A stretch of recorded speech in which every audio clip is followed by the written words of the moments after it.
Hej, jeg hedder Yrsa. Og jeg hedder Jean. Og velkommen til vores motionsguide. Og så slut.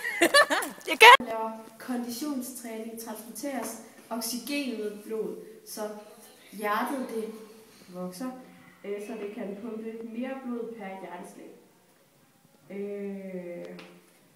Tak. Yes. Oxygen transporteres med blodet. Flere af de helt små blodår, som ligger tæt på musklerne, fordi der kommer mere blod i kroppen. Når oxygenet kommer ud i musklerne, bruges det til at lave energi. Stop. Nu er vi bevæget os udenfor, for det er nemlig også vigtigt, at hjernen får frisk luft, for det er nemlig den, der skal pumpe energien ud til musklerne. En god måde at få kondition på, det er ved at være aktiv.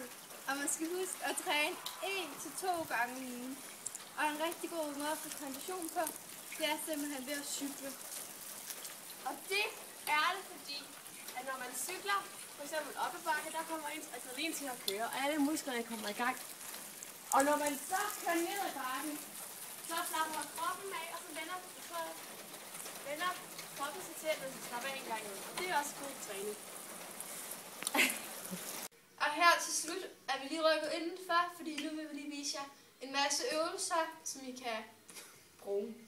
Og det er vigtigt at have noget tøj på, man kan bevæge sig i. Yep. Okay. Jeg vil vise jer, hvordan man laver mavebøjninger, som Yrsa allerede er i gang med. Stop! Og så laver vi også brændevæld, for der får man næsten alle musklerne i gang.